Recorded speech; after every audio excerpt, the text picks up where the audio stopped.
I'm back with another tutorial for my puppy dog pattern. Today I'm going to show you how to crochet the tail. If you missed any of the previous tutorials, just check out the description. You can also find a list of tools and materials there. Here are all the stitches and techniques I'll be using in today's tutorial. Now that we got that out of the way, let's get crocheting. We're going to start at the tip of the tail and work our way down. In this design, I use slip stitches to curve the tail, and we have 18 rounds to get through. Let's start by putting 6 single crochets into a magic ring. Is it just me, or do you sometimes lose count right from the start? I had to make sure I had 6 stitches before closing up that ring. For round 2, single crochet in the next 2 stitches.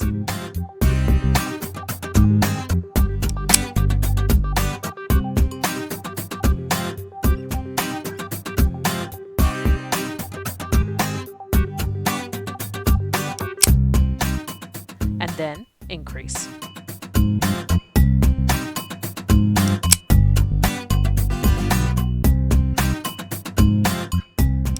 Then finish the round by putting a single crochet in the remaining 3 stitches. We increased the number of stitches for this round by 1, so you should have 7 stitches. It's also stitch marker time, so I don't lose track of that last stitch in every round. Now let's make a single crochet in the next 5 stitches.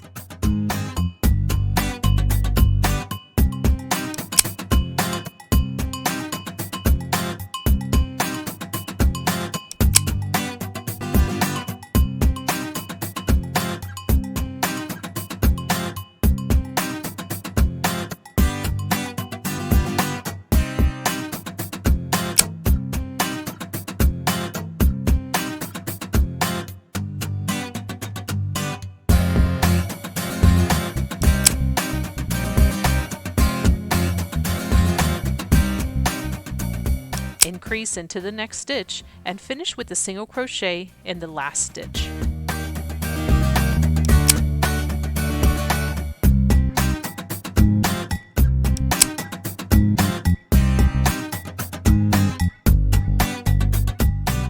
We increased once in this round, so you should have a total of 8 stitches now. We are now on round 4. All we need is a single crochet in all 8 stitches. But before you finish that last single crochet, switch the yarn color to what you're using for the body. You should also cut the yarn we were using for the tip of the tail. We won't need that again. In round 5 and 6, we're going to continue gradually increasing the stitch count. Here's how. Pull those yarn tails snug and crochet around them by making a single crochet in the next 3 stitches.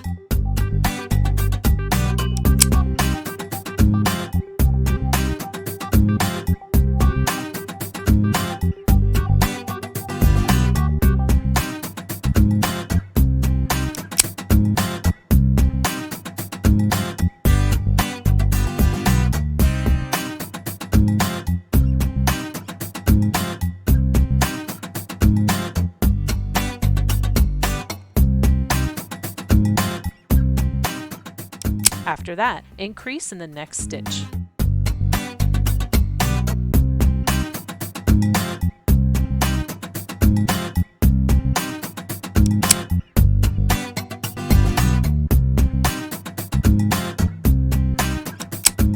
You should have 4 stitches remaining, and you'll put a single crochet in each one of them. This leaves you with a total of 9 stitches, and you should be ready for round 6. So single crochet in the next 6 stitches.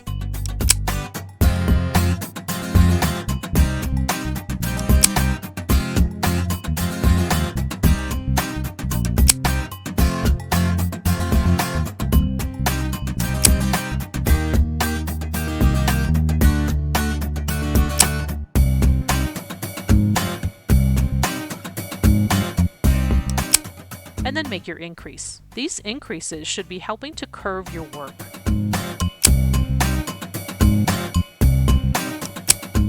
Now end the round with a single crochet in the last 2 stitches. Your stitch count should be up to 10 by now. The next few rounds are going to add some length to the tail. We're going to do this by making a single crochet in each stitch. So for round 7 all the way through 9, make a single crochet in every stitch.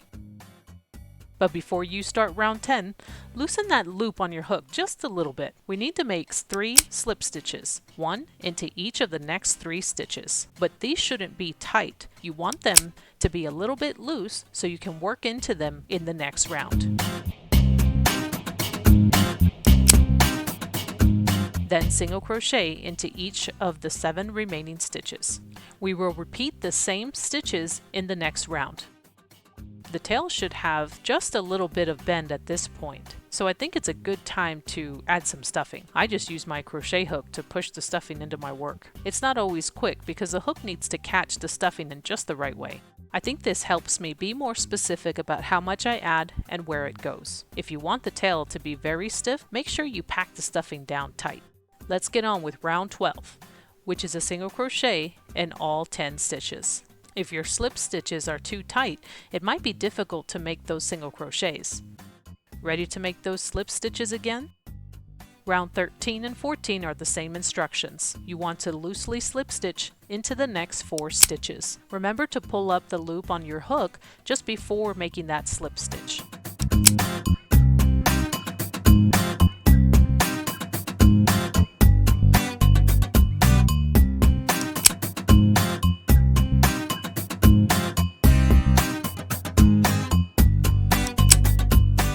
Then make a single crochet into each of the remaining 6 stitches.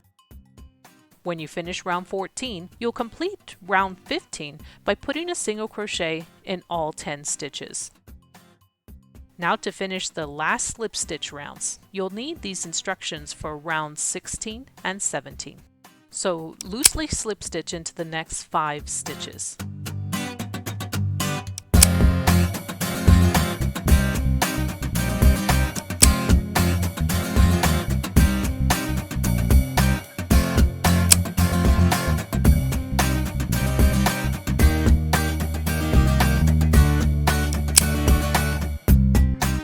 Then single crochet into the remaining 5 stitches. After completing round 17, we just have one more round left. Round 18 is a single crochet in all 10 stitches. I think the previous round of slip stitches were a bit too tight because I had some trouble crocheting this last round. And for some reason, I also had trouble seeing where to insert my hook. But I made it to the end, and so will you. Fasten off, but don't leave a long tail because even this is going to be crocheted into the body. Go ahead and stuff the tail some more and pay attention to how it curves as you add the stuffing. It's easy to overstuff and have the tail straighten out on you if you put too much. We don't want that, especially after trying so hard to make those slip stitches and work into them and all that stuff. Store that tail with the arms we previously crocheted. In the next tutorial, I'll show you how to crochet the legs. Don't forget to like, subscribe, and come back for the rest of the pattern. Thanks for watching.